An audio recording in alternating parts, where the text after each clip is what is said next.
Autour de ce plateau, j'ai le plaisir de recevoir Arnaud Tizy. Bonjour. Bonjour. Vous êtes directeur général adjoint d'Altavia Aura et cette semaine, on reçoit Alon Zaitoun. Bonjour.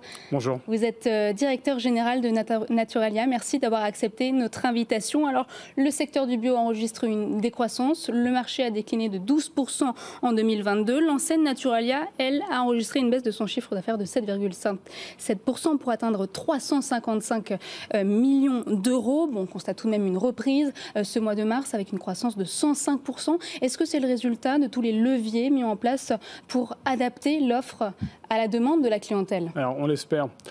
Ce qui est sûr, c'est que 2022, ça a été une vraie année de réflexion et de remise en question sur quel devait être notre modèle. Un des sujets qu'on a abordé en 2022 de façon très forte, c'était le sujet du prix.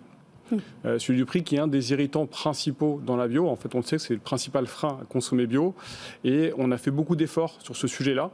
On a beaucoup travaillé sur les promotions, sur les prix bas. On a mis en place un abonnement. On est les seuls dans la biospé à avoir ce type de procédé, l'abonnement. Et donc, du coup, on sait dire aujourd'hui, typiquement, quand le conventionnel est entre 15 et 20% d'inflation sur l'alimentaire, nous, on n'est qu'à 2%.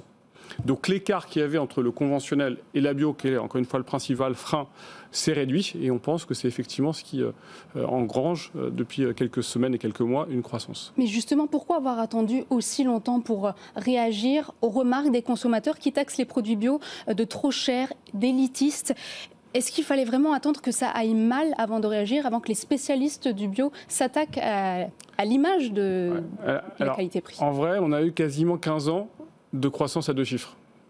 Quand vous avez une croissance à deux chiffres, vous ne posez pas trop de questions. Vous ne posez pas de questions. Bah non, il n'y a aucune raison en fait d'investir dans les prix, d'investir dans sa marge, quand tout le monde vous dit je suis OK pour payer plus cher. Parce que la réalité, c'est qu'on paye plus cher pour un produit qui effectivement qui a coûté beaucoup plus cher à produire ou à être transformé et qui a des bénéfices bien supérieurs. Donc il y a une réalité derrière. Jusqu'à, encore une fois, juin 2021, les consommateurs comprenaient ce prix-là, étaient prêts à le payer.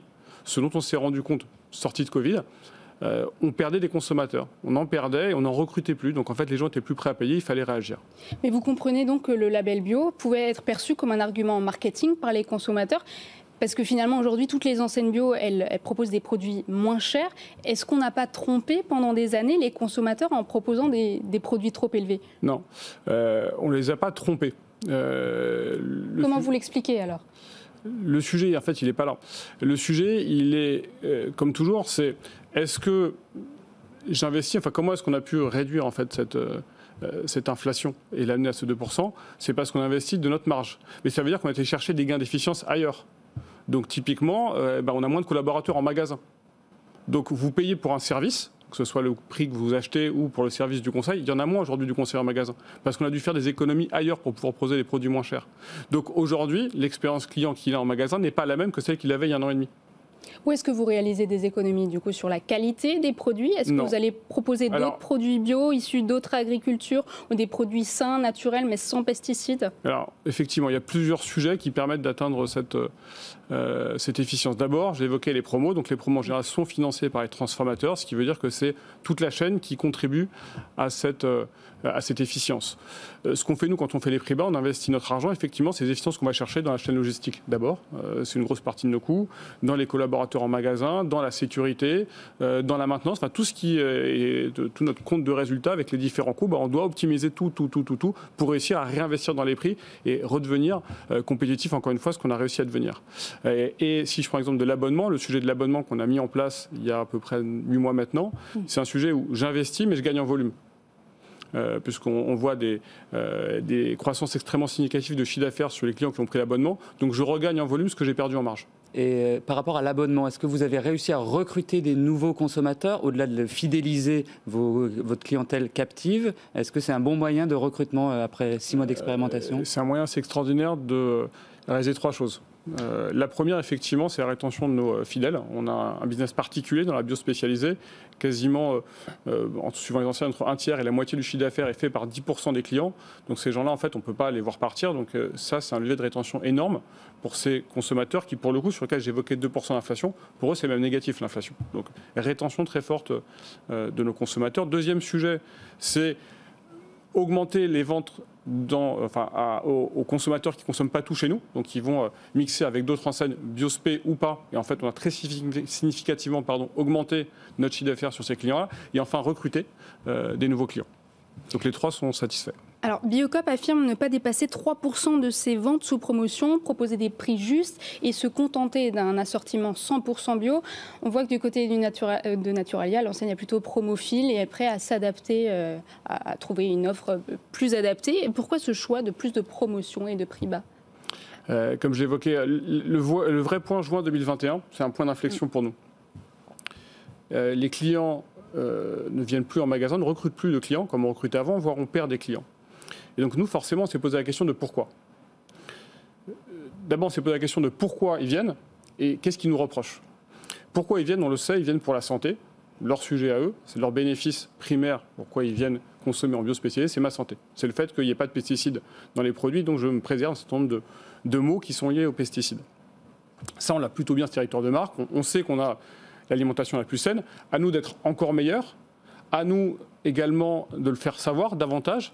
Le côté innocuité de nos produits, et de manière générale, que ça améliore la santé, ça nous le fait mieux savoir, mais ça on l'a.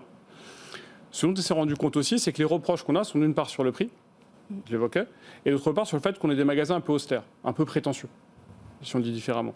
À nous d'adresser aussi ces deux sujets-là. Donc je l'évoquais, 2022, on a adressé le prix, parce qu'on doit adresser les raisons pour lesquelles les clients ne viennent pas, et on adresse avec un nouveau format de magasin qu'on a appelé la ferme parisienne, le sujet de l'austérité en ayant des magasins qui sont aujourd'hui plus gourmands. Donc notre nouveau positionnement, au-delà du prix qu'on a adressé et qu'on continuera à adresser, c'est santé et plaisir.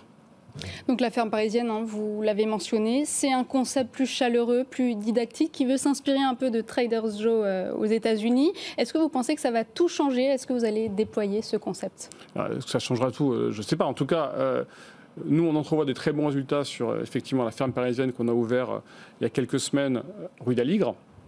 Le concept, il est simple, il est de se dire, en fait, on doit être plus ouvert. Si on veut recruter des nouveaux consommateurs, il faut qu'on aille les toucher là où ils ont envie de venir, c'est la gourmandise. Donc c'est ça qui est un des sujets principaux, au-delà de la santé, on doit être santé et gourmandise. Donc effectivement, on a fait des magasins beaucoup plus ouverts, qui ressemblent plus à des magasins de ferme.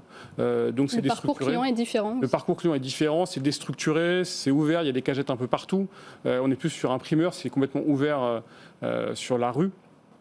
Les univers sont plus par moment de consommation que par catégorie industrielle. Donc le pôle qu'on appelle les bons vivants, qui est un pôle un peu apéro, les bières sont mixées avec les vins, qui sont mixés avec les chips, avec le pâté tartinable, avec le fromage libre-service, etc. Donc on est sur des moments de consommation.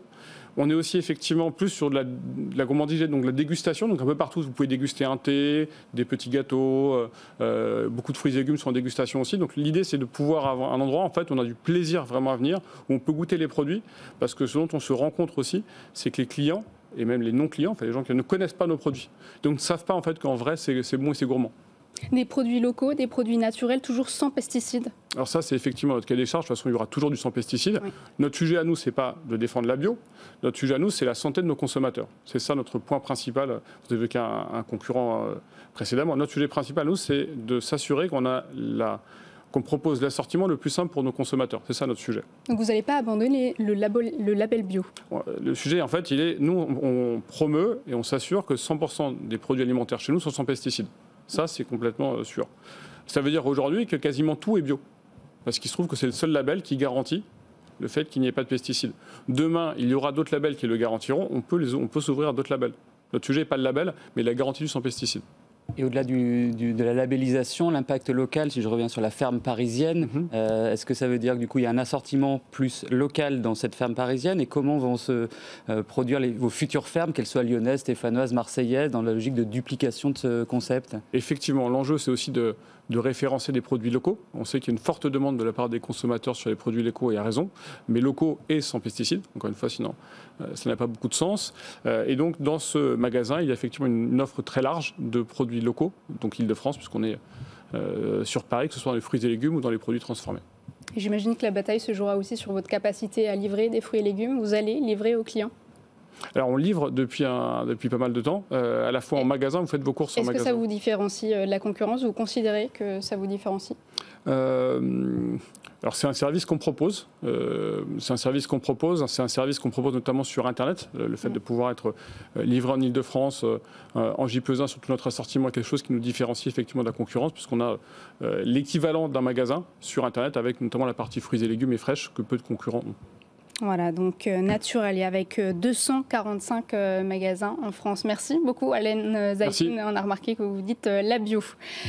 A tout de suite pour le journal du retail avec Rebecca Blanc-Leuch.